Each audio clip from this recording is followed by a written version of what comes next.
Hey, what's up, everyone, and welcome to the Iron Legion. We are coming to you live. We finally have the cameras working.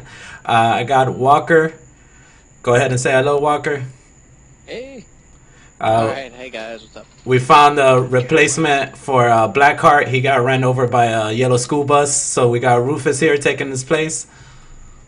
Hey, And this is the Iron Legion. So I just wanted to go ahead and thank you guys for watching. Basically, we're going to go over beta weekend number 3 and talk about all the great stuff that happened.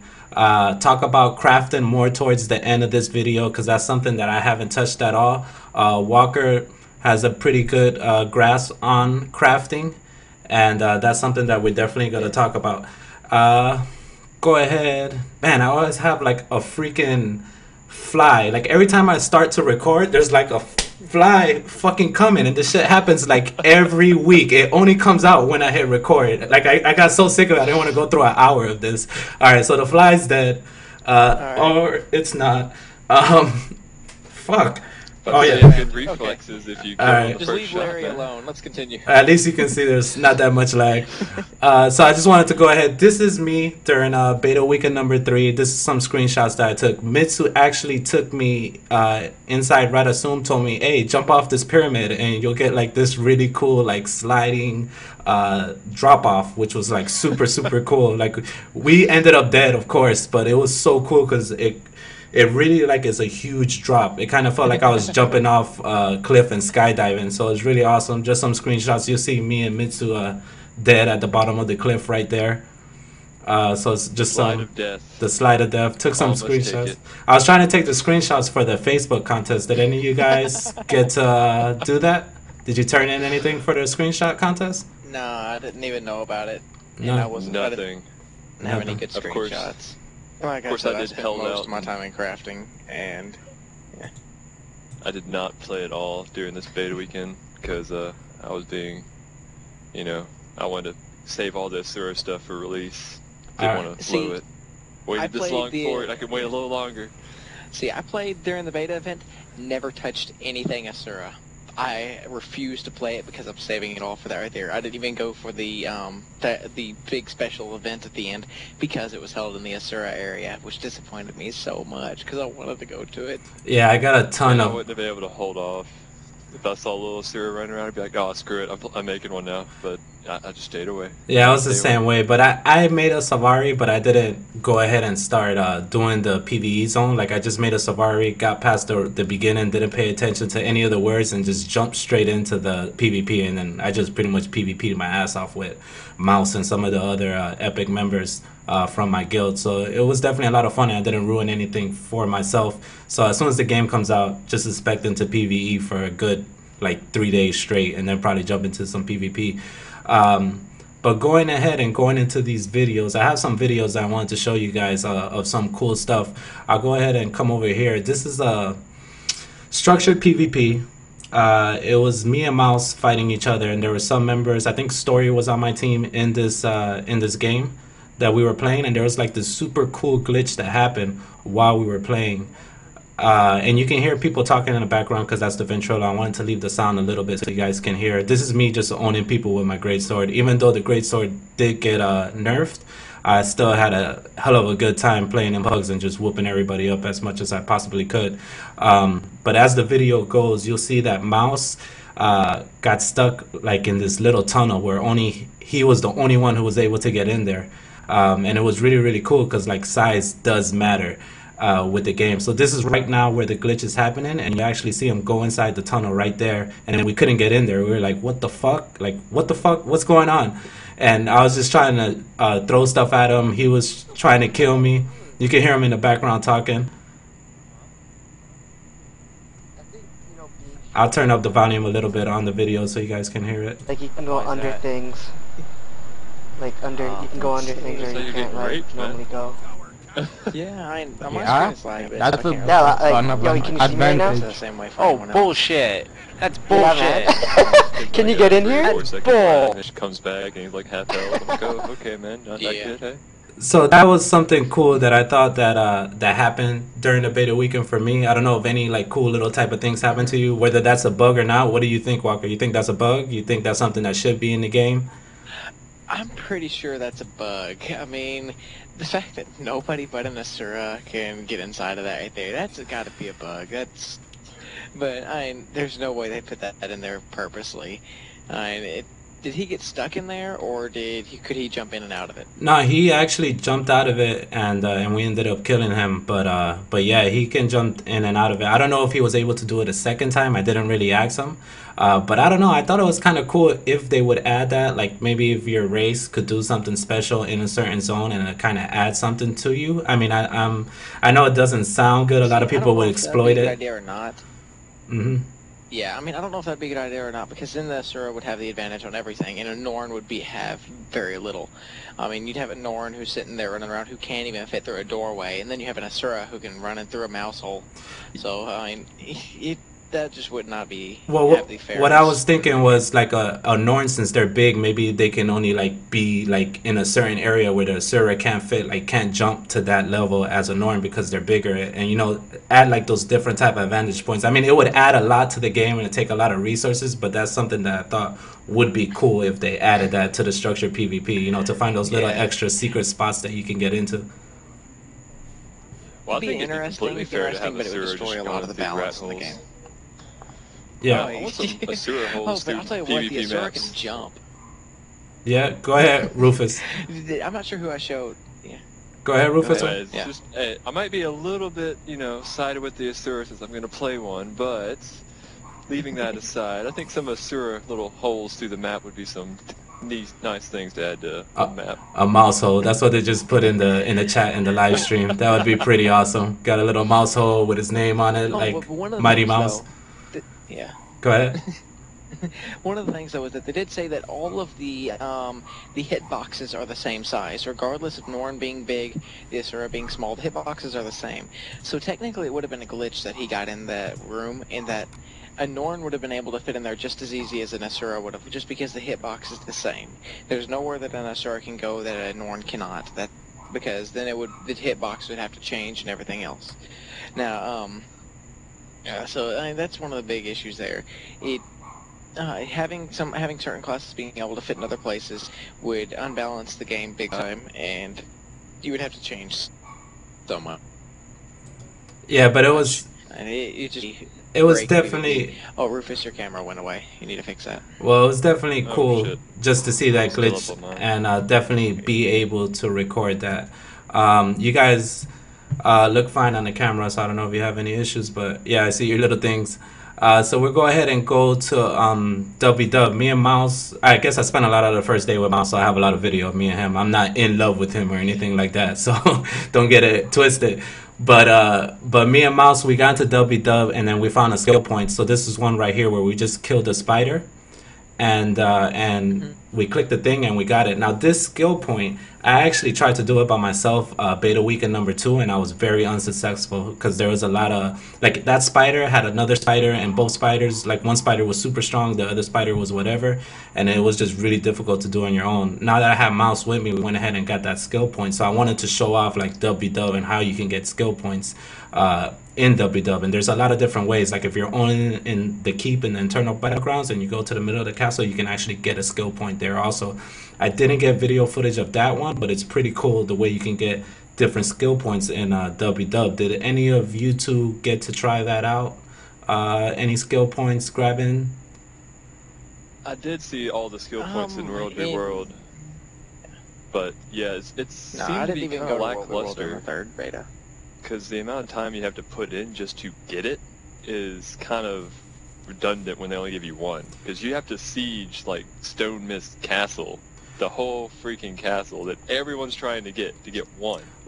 Well, That just sucks. that's kind of true, but for me, I guess I got really lucky that I just I mean, I got lucky. I got in there. Me and Mouse got that skill point. I actually teleported when we were defending Stoneless, or the big castle in Internal Battlegrounds, and I ended up getting another skill point. So I was like, damn, 2 skill points in like 10 minutes time. I was pretty amazed. I mean, maybe that won't happen all the time, but it was still kind of cool the way that was like it just thrown in there. You know, it breaks you away from the constant grind of leveling, you know, or PvPing, that you can actually jump into WW, get some cool skill points, jump back out, and then do different kind of things. Yeah, for the first few weeks, I think that'd be nice, but I don't think they'll just keep adding them into World v World, because if they do, then you never have to leave, and it's just so much easier to go into finding them in the outside world when you have to run ages, just ages to get the one. Yeah, that's what they wanted to do though in World v World, is that they want to be able to have people be able to jump into World v World at level 1 and go all the way to level 80 without ever having to leave. So if they only have a certain set amount of skill points in World v World, nobody could get all the skills that they wanted. So of course I'm sure that they'll add more of them, or if depending on how it works. I mean, I never even touched World v World in the third beta, so I don't know how the skill points worked there. But if were they like event based, like dynamic event based, or what? Like, how do they work? Not all of them. A few of them were just show up at this location, and if you can wait here long enough and cast this like 10-second spell, you get the skill point. So, I mean, some of them were really easy, some of them were really hard. So, were there any dynamic ones, like where you had to do, like you had to capture this and you got a skill point, or you had to defend this and you get a skill point, or something like that? There was a few that you had to capture a keep, and if you were inside the keep or had control of the keep, you could get the skill point even if you weren't there when your team took it. So that might be a little bit of the dynamic that they have, or not. So I don't know. I'm not sure how that would work. Changes up. I mean, they need to have enough skill points in World v World where somebody can get all the skills that they need to be able to play in World v World from 1 to 80, and without having to leave. And if they don't have enough, then they are not fulfilling their role in making it to where you can go through 1 through 80 without ever having to leave. So that's what someone just asked inside the chat room. Grim just asked, you know, what are your thoughts of that person that leveled to 60 just in WW? Like, how do you feel about that? Do you feel that's something that should be? I mean, it actually is in the game. You can actually level the whole way, but do you think that's a good thing? You think that's a bad thing? I'll go ahead and let Rufus take that one. Well, I have no view on that. I mean, if he wants to do that all the way, that's all him. He's going to miss a ton of the game, but, I mean, it's his choice. He can go that way and just grind fest it, because that's what it'd be. It'd just be a grind fest when it's supposed to be the rewarding place where you can go and face people from all the different places with all your powered up skills. You're like, oh man, I'm a badass now, and just come in there instead of being level 1 and be like, man, I'm hitting him with my rock. Let's go. Yeah. I'm not doing much for the team, but I'm hitting him with my rock. Yeah. I think is definitely gonna be. See, one of the things go ahead, in Walker. World, though, is go ahead. No, you go ahead. Okay. Whenever World v World is, if you have a level 80 versus level 1 in World v World, their level 80 is gonna win 9 times out of 10, unless the level 1 is just a god at the game and the 80 is terrible. So because first off, once you're level 30, you got all the skills that you need to play in World v World. But the armor and weapons still stack, I believe. I'm not sure if anybody in the chat knows if that's confirmed or not. Let us know. But I'm not sure. I know that your health and basic stats will drop depending on whatever level you are, or will raise depending on whatever level you are. But your weapons and armor will stay the same. So if you're level 80 playing in a low level area, like a level 3 area, for example, you still have your level 80 axe and your level 80 armor, or so your god tier weapons, I don't know. I'm not sure if that would still give you all the bonuses that they normally give you, or if those are also cut down.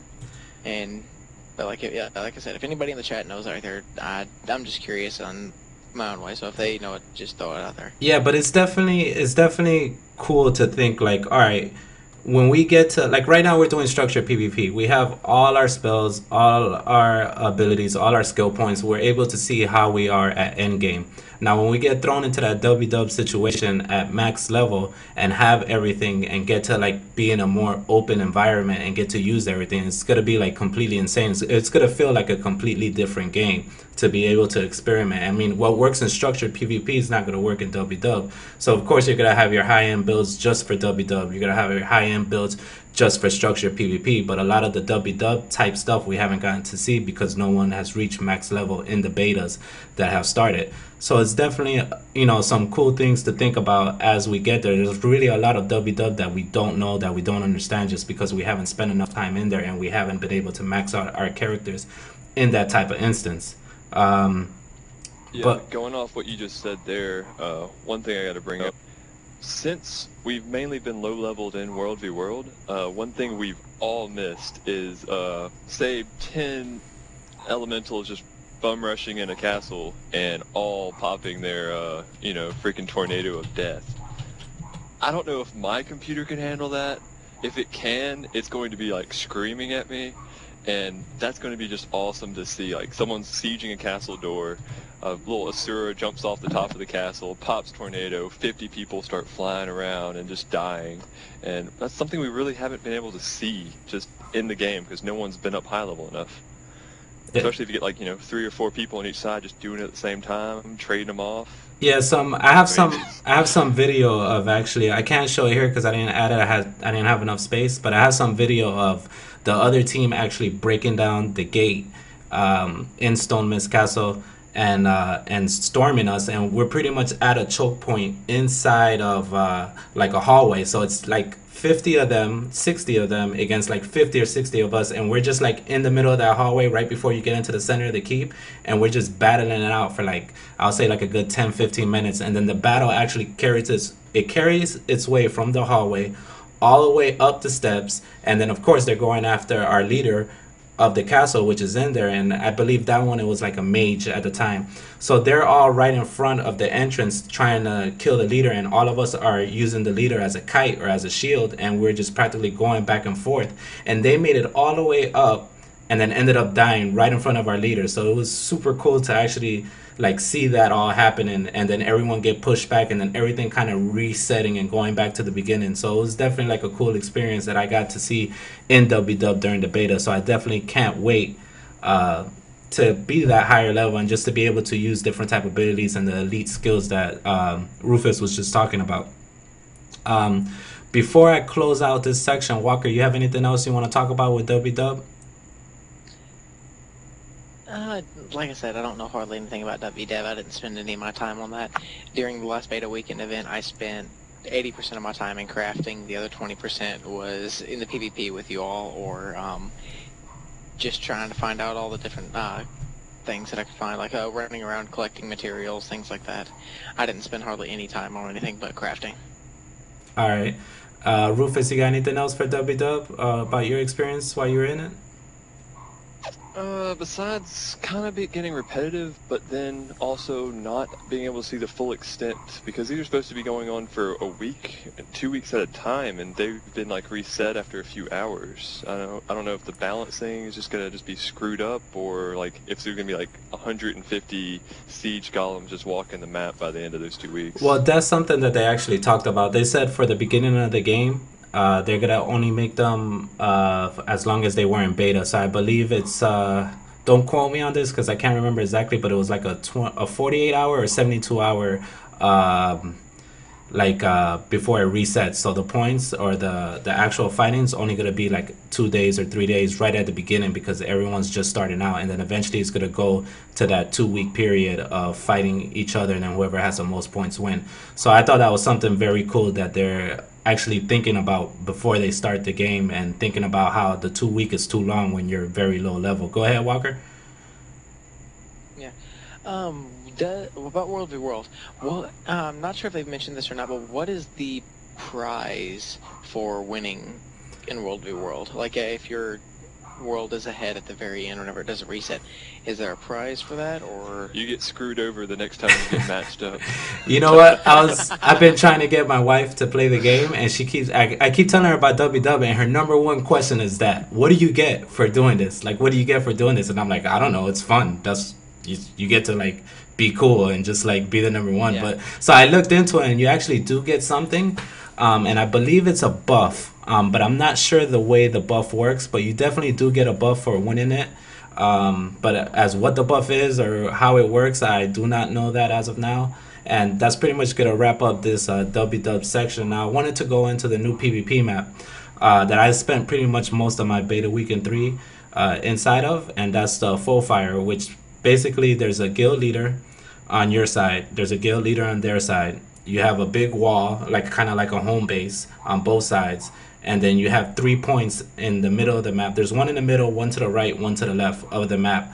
And basically everyone's fighting over the resources, and then you're trying to get to the other guild leader and kill them so you can gain more points. So this is something of a throwback from Guild Wars 1. Go Doesn't it ahead. give you like 100 points or so? I'm not sure, because Doesn't the guild leader give you 100 points onto it? well, we'll watch the video right now that I have. I'll go ahead and start playing it where we actually killed the guild leader. This is the first run that we did, and I thought it only said 25 points, but we'll check it right now. So this is me, Mouse, and somebody else that I can't see their name. And pretty much you have like 4 people defending it. So we're killing the first 2 right now, getting them down. And then we'll go ahead and kill the other 2. Of course, there was another player trying to kill us from behind and gank us, but we spotted him pretty quickly, killed him. Then we killed the other 2, I guess, NPCs that are protecting the guild leader, and now we're going after the guild leader right now.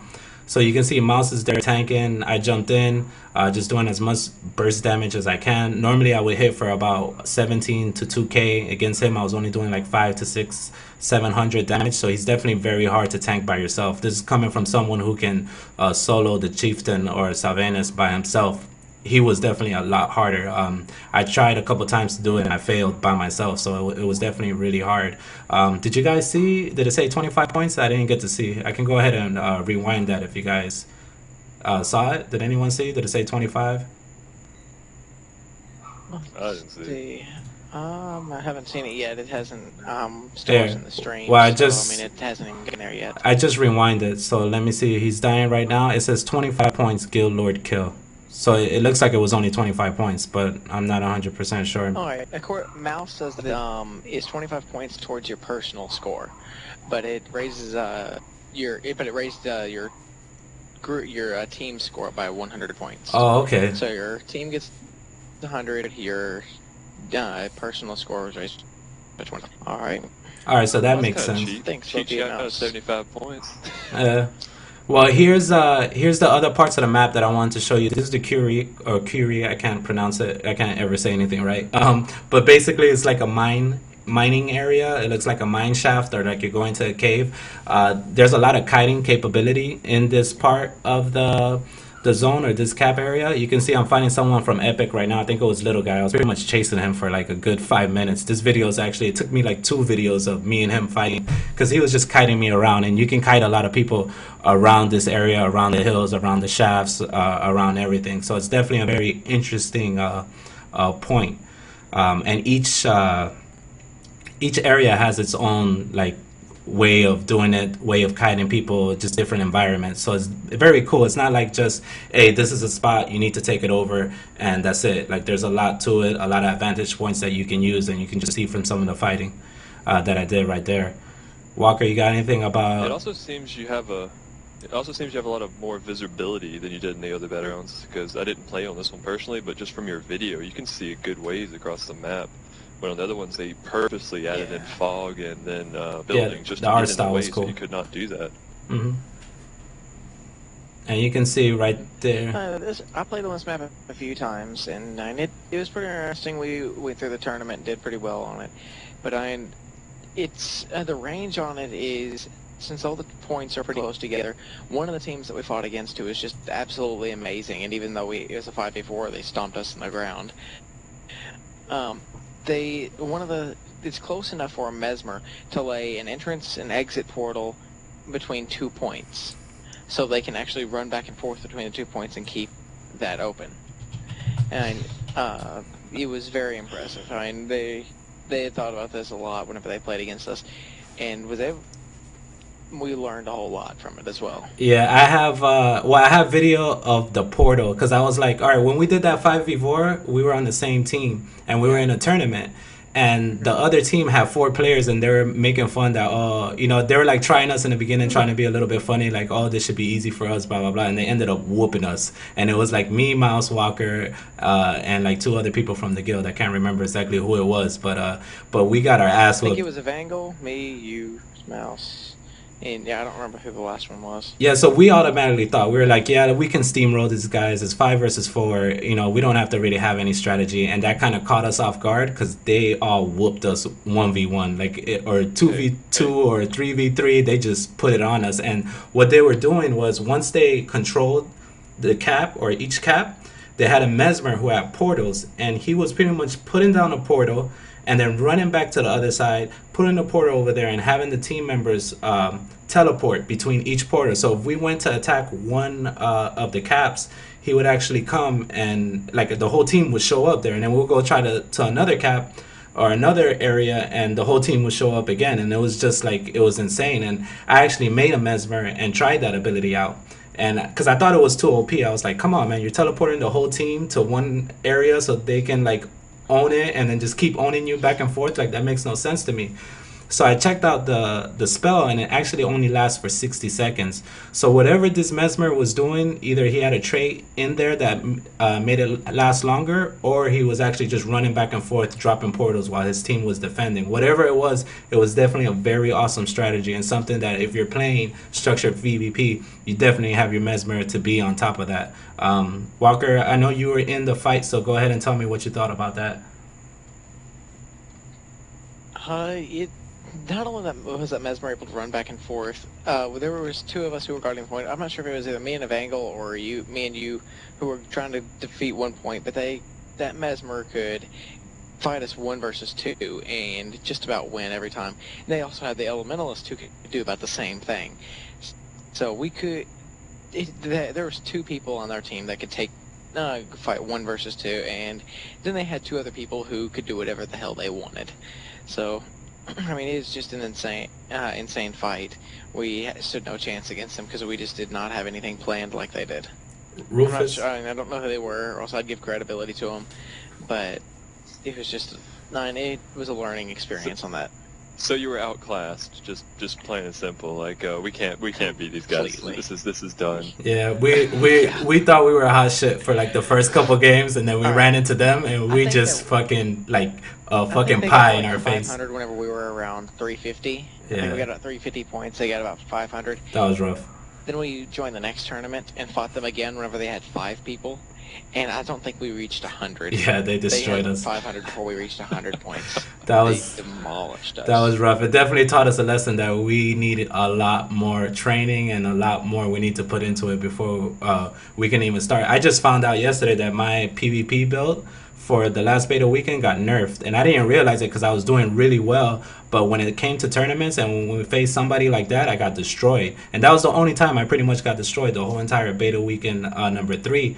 And it was just insane that I didn't even realize that my greatsword got nerfed because I was doing so well and just owning everybody. And then I started checking out the videos, and then all the like big time rangers and the guys with the big time YouTube channels were talking about how it was just horrible, that longbow was bad, that greatsword got nerfed. So they all went to condition builds, and they were using axe and warhorn for a ranger, and then using sword and dagger. And pretty much their number 4 ability, the one that calls all the hawks, that does like 16 hits. So if you use that with a bleed, you'll have like 25 bleeds on a character, and they were just owning people like insanely with bleeds and condition damage. And he made himself a little tanky and just had like a ton of condition damage and was just owning. And he even said it in the video, or one of the videos I were watching, that this is gonna be nerfed for sure. There's no way they can leave this in the game because people were straight up coming to him and just running away. Like they saw him coming, they would just run away. And I'm talking about like 2v1, 1v1, like it was insane. And I'll go ahead and post the link of that video later on at the bottom when I post this up in YouTube. But to go ahead and move on, now that I showed you guys us killing the guild leader, I showed you the Curie, and I'm gonna show you Sanctum now. So this is Sanctum, which is pretty much the middle part of the zone. So it creates like a big giant battle, and that's what's pretty cool about the zone. Like you're not all spread around or in tight little spots, and there's different type of advantage points because you can get on top of the steps and people won't even realize that you're shooting them and just forget about you because all the DPS or all the battles going on right in the middle on the ground. So you have your flat level, and then you also have your steps, and then you also have your cliffs that are on top of the steps where people can DPS you and you can't even get on top of that next level, or you can through a different path. So it's just it's definitely pretty cool the way the map is laid out and the middle of the zone, and that zone was very important. Like if you control that, most of the time you're probably gonna win the game. Uh, so I'll go ahead and start with Walker again because you were playing with me. So how'd you feel about that center point of the map?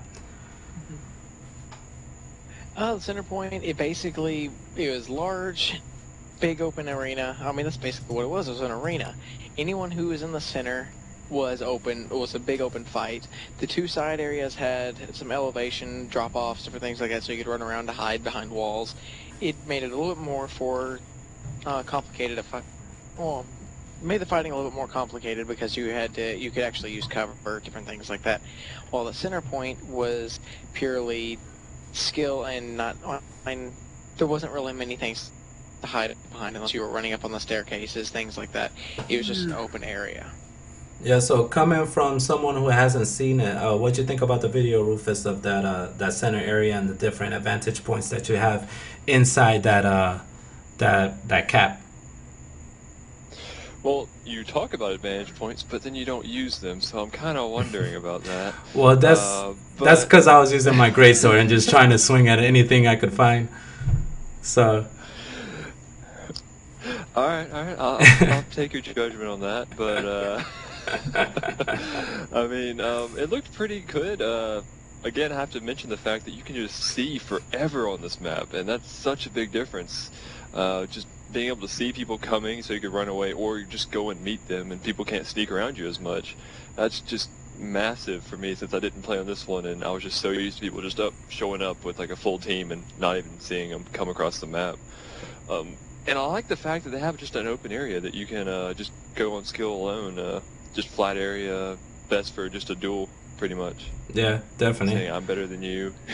And I'm gonna go ahead and take it to the next part of that zone. So like I said, we saw the guild leader fight. You saw the like mine shaft looking cap. You saw the middle one. Now I'm gonna take you to the other one, which is waterfall. And the waterfall is pretty much a waterfall that you have behind, and this is the video that I'm showing right now. And you have different environmental areas where you can kite people, run around, do different type of things. So there's me beating up people with my greatsword, having a blast. But Walker, what do you think about this this part of the map? Well, let's see. I don't know if I did much around that area, so I couldn't tell you much on that. I did a little bit of that, but I knew it's more along. I'd leave that to somebody who spent more time there than I did to talk about it. Rufus, what you think about I spent almost all my time in crafting. What you think about the art? And like you can see the waterfall right there, the water, the way you can get in the water, the way you can jump out of the water, the way you can get into the hill. Like it looks crazy, right? Well, is there underwater combat there, or is it just like standing water? Yeah, it's just standing water, but you can get like water. half of your body into it. Well, it looks neat on the artistic point, but it really doesn't add much to the actual combat of it. It's more of a, oh, hey, look, it's pretty. Mm-hmm. Well, I haven't seen the waterfall yet on the stream because I'm having to watch it off out there. Oh, there it goes. Yeah, that's pretty cool, actually. mm-hmm. I was hoping you could like hide in it, but it doesn't seem like you can. Yeah, but it's still it's there. It's just the art of this this zone. You can tell they took their time with it, and it's definitely a very elaborate and just a little bit more than what the other maps bring. You can tell they kind of wanted to make this like the focus of PvP, and that's what a lot of people are saying. So hopefully this becomes an e-sport, and we can become famous and make a lot of money and play video games for our careers. But other than that, I'm gonna go ahead and close out this PvP section and go ahead and go into crafting. Now I have a cool crafting video that I found on YouTube. I'll go ahead and link his video also at the bottom. But it pretty much goes into the intro of what crafting is, how it works, and then I'll go ahead and let Walker take it off since he has a good grasp on crafting, and he can talk a little bit about the video, about what he did and how we should move forward with crafting. I haven't touched it at all, so I have a ton of questions that I would love to ask. So let me go ahead and play the video, and I'm gonna go ahead and mute my mic. And we get to Go ahead. And we get to see how much he actually knows or doesn't know with our questions. Yeah. And if anyone has questions while Alright. the video is playing, please ask them Feel inside. free to So ask after that. if you haven't craft yet, ask him the questions. He'll answer at some point while he was talking. Here we go. Yeah. Like I said though, I did focus mainly on jewel crafting, so if you're trying to ask me like what I have to, don't ask me what I need to put together to make a armor or something like that, because I only Hey did jewel guys, welcome crafting to the during first that. in my series But of Guild Wars 2 crafting guides in and general, gameplay if you have a videos. question about Today that, we're talking okay. about Go crafting ahead. in Guild Wars 2. We'll be looking at things from the armorsmith perspective, but this information should apply to every crafting profession except cooking, which is a whole other beast. Keep in mind that this information is taken from the first pre-purchase beta weekend event, meaning that anything and everything is subject to change. If you're watching this after launch, keep an eye out for annotations in the video indicating changes. You can't make something from nothing, so let's start off by talking about how to gather raw materials. There are no gathering professions in Guild Wars 2. All you need to gather materials from different nodes are the appropriate tools, and these can be purchased from vendors that are fairly easy to find as soon as you enter any level 1 to 15 zone. You can see here this vendor offering a selection of tools and salvage kits. Let's freeze frame for a moment and go into a little more detail. First, let's talk about salvage kits. If you're new to the Guild Wars franchise, you might overlook the importance of these items. Salvage kits allow you to break down armor, weapons, and other items into raw materials. If you come across a piece of loot from a monster that's labeled as a salvage item, you can use a salvage kit to convert it to something useful. If you're serious about leveling a crafting profession in Guild Wars 2, you should always have some of these on hand. Note that crude salvage kits come in stacks of 15, and basic salvage kits come in stacks of 25. That makes them a fairly inexpensive way to supplement your accumulation of raw materials. Next up are the tools. You can see harvesting sickles, logging axes, and mining picks. Pay attention to the level requirement on these items. The iron version of these tools require that your character be level 10 in order to equip them. When you're just starting out, you'll want to get the rough tools. Even though the level requirement to equip the iron tools is 10, you won't actually find anything that requires them until you move into level 15 and higher areas. Once you've got the tools, the next step is to equip them on your character. Each type of tool has its own specific slot to equip it, and that's found in the lower right corner of your character sheet as shown here. You'll notice when we zoom in that each tool has a number on its icon. This represents the durability of the tool. Each time you use a tool to gather from a node, its durability decreases slightly. New tools start out at 100, and when their durability reaches 0, they simply disappear. It's a good idea to keep a close eye on your tool durability and have an extra tool on hand to swap in when your current tool breaks. Once you've got your tools equipped, it's time to go out hunting for nodes. Ore nodes for mining,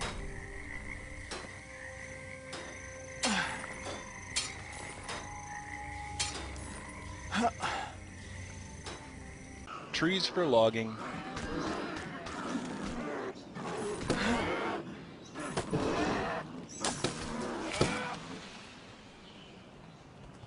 and plants for harvesting.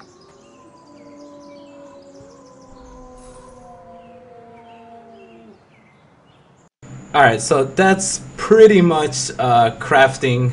Little short video because a lot of us, I mean, some people love crafting, some people don't. That's not something high on my list, so obviously I didn't do too much PvE, so I didn't get to spend any time doing that. That was actually the first time I even saw a mine or I saw a tree getting chopped down or anything like that because I just completely stayed away from it.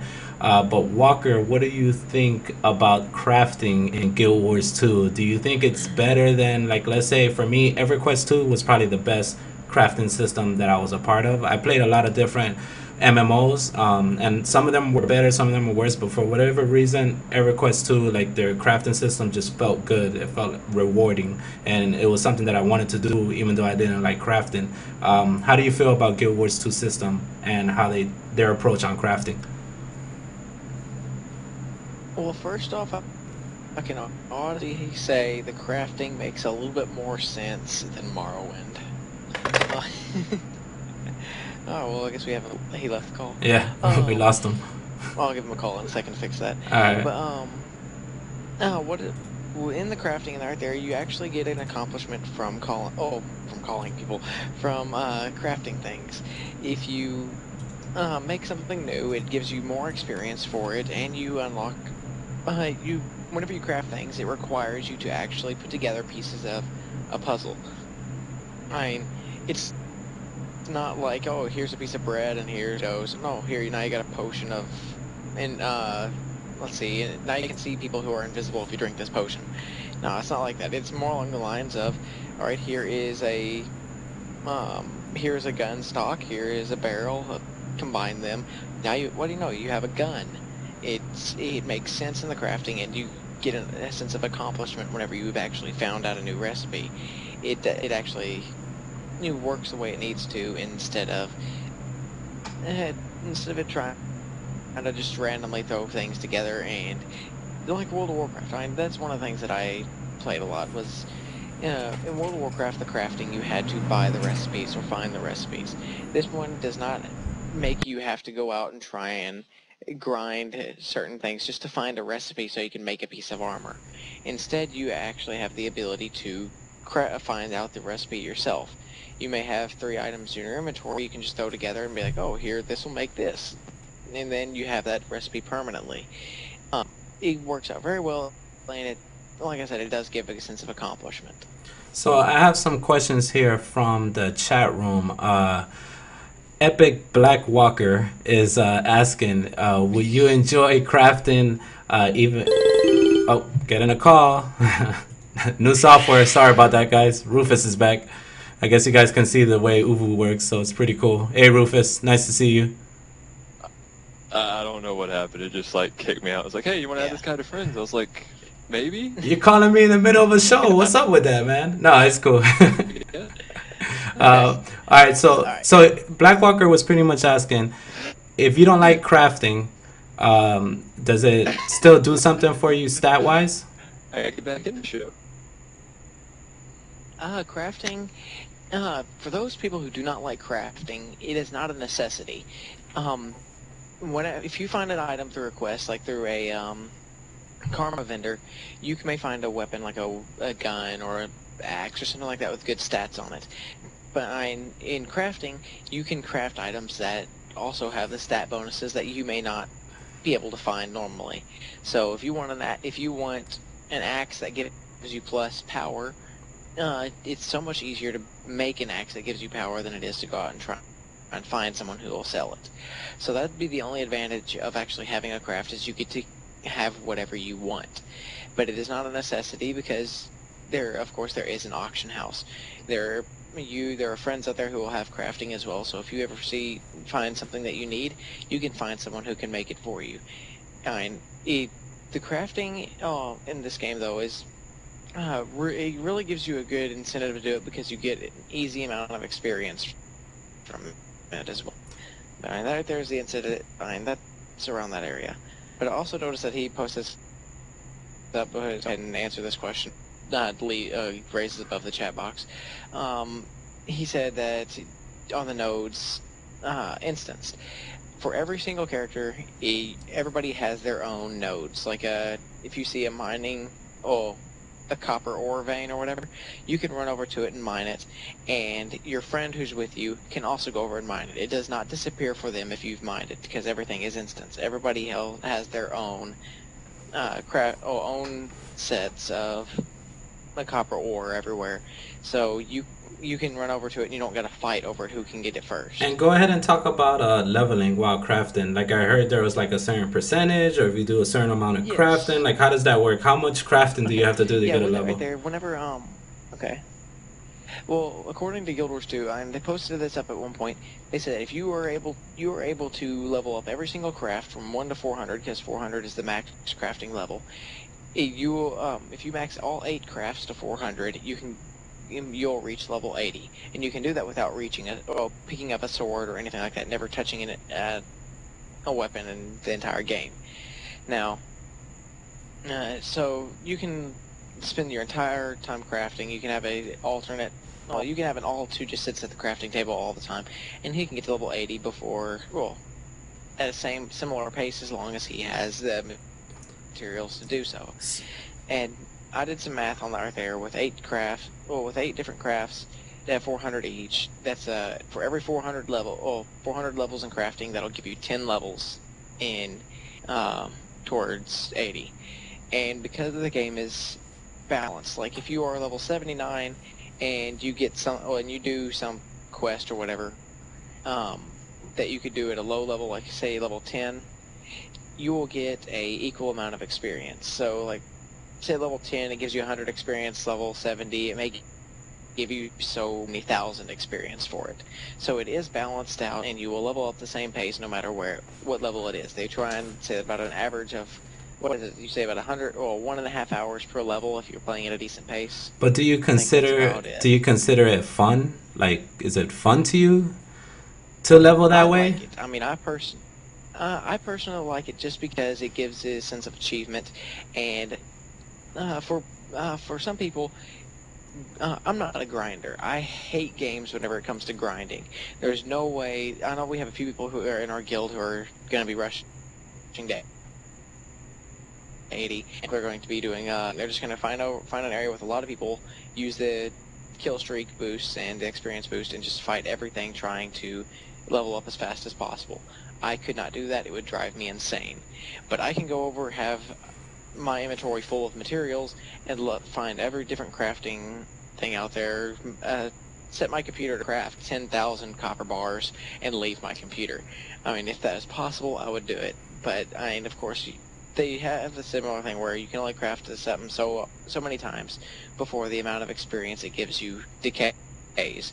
So you have to constantly be making upgraded items, so you can't easily get everything up to the highest level. Yeah, it's So definitely it does cool. give us It a challenge in its sounds own way. it sounds like different strokes for different folks. And it's definitely Yeah, seems, yeah, exactly. it's a little bit of everything. The game does a good job of definitely giving everybody a little bit of everything, and you, depending upon yourself what you want to do, you taking that and just doing more of it. So the game does do a really good job when it comes to giving players what they want. And I think that's why a lot of people are excited about Guild Wars 2, and a lot of people are looking forward to it.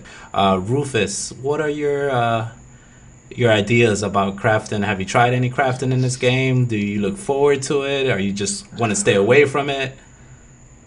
Where you at? Well, let's see. Crafting in other games has kind of turned me off of crafting overall, just to be honest. Unless there's some major reward for having that 400 crafting, like special items you can make, even if it's just little vanity items you can make. It's like a major plus in my It's opinion, called just to auction get. house win.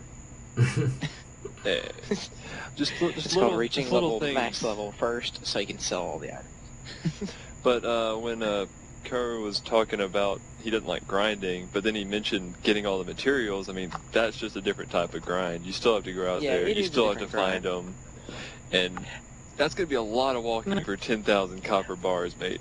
Well, see, for me, whenever I did that right there, of course they had the for the beta weekend event. They had the gems to gold trade. Oh, they had the trading area. So I put in I bought some gems right off the bat, and basically put in, and I sold some gems for about 2.5 gold right off the bat.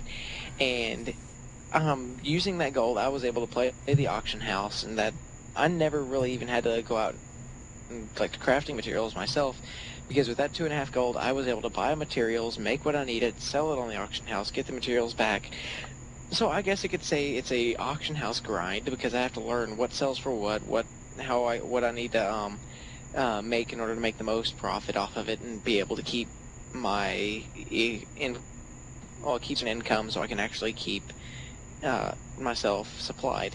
And with that 2.5 gold, I was able to get to level 150 in jewel crafting without losing hardly anything. I think I maybe lost 30 silver in total, but Yes. that was mainly because I Sorry, tried to the auction house that to get like I'm 2,000 copper ore, and then the price dropped, so I was like, oh crap. yeah, we got a lot of trolls inside our chat room that are making this kind of funny. So if you ever see us like laughing while someone's talking, it's pretty much because some trolls are saying some pretty funny things. So if you're not watching it live, you should definitely watch it live. And we do try to bring the show to you every Friday. But I'll go ahead and answer some questions from our troll chat room. I have a mouse here asking about skill points and what it pertains to legendary weapons, and in combination with like the day and night and sky greatsword. Walker, you got any idea? That seems like a really complicated question. I, I actually found a link. I think it's posted in our guild forum, the link to the Reddit page where somebody had gone through and found out what all the different things you could make in the Mystic Forge for the legendary weapons. I didn't do much research on that yet, but I believe it's somewhere around like 200 skill points to make make a legendary weapon, if that's right. Oh, God, 1,080. Wow, that is a lot. Good God. That's a lot of time. That is a lot of time. That sounds fun. I like it. That's insane. And I'm just showing some random screenshots while you guys are talking, so we don't bore people to death with our crafting, semi-crafting show. But that's pretty much what I have for crafting. I mean, I haven't spent too much time in it. I don't want to drag it on more with that. So we're probably gonna go ahead and end the show. I don't know. Do you want to answer any more questions from the troll chat room before we leave? Well, the max level crafting gear, Cygnus is asking, besides weapons, does the max level gear look cheap? Well, so far, nobody has made it that far in the game to find out how much it is. If you look even on that had to be a troll question that he site. just, like, that's like a troll question. Okay. Like, it's like, oh, these trolls, man. Go ahead. Literally, on the Guild Wars 2 wiki, it's the highest level that you can see for any of the crafting is level 225. So, somebody has gotten to that high already to find out what the materials were for it. Oh joy. Oh, okay, good. You have an undershirt. Yeah, I'm so big that my tank top's torn up. My train of thought. Okay. All right. Yeah, the 225 is the highest level so far. So I could not. So nobody knows what the highest, what the cost is for the highest gear, but I'm sure it's going to be harder to get than the getting it through request, because I'm sure you. The level 80 items are supposedly easily obtainable, but through crafting, I'm sure that it would be a little bit difficult because you can get a specific stat that I now get to see your shirt being taken off again. It's a stream lag. Alright, Alright, well, I don't think it'd be as easily obtainable, mainly because the stats bonuses that come through the crafting is you can pick out what you want. Usually you can get a better stats than what you would want. that's funny. Alright, we're gonna go ahead and end the show like that. I just wanted to thank everybody for watching. As you can see, we have a little bit of upgrade to our chatting capabilities with the video. There's still some kinks to work out with the lag and whatnot, but definitely a very good and interesting show. So I wanted to thank you guys for watching the Iron Legion, and I hope to see you guys every Friday. We're going to try to do it live, and I hope everybody comes Friday around 11 o'clock at night. Please, if you have any topics you'd like us to discuss about, post it in the comments in my YouTube channel where I post these videos. We'll be more than happy to do a show around something that you want. And again, thank you very much for watching, and that's the end of the show.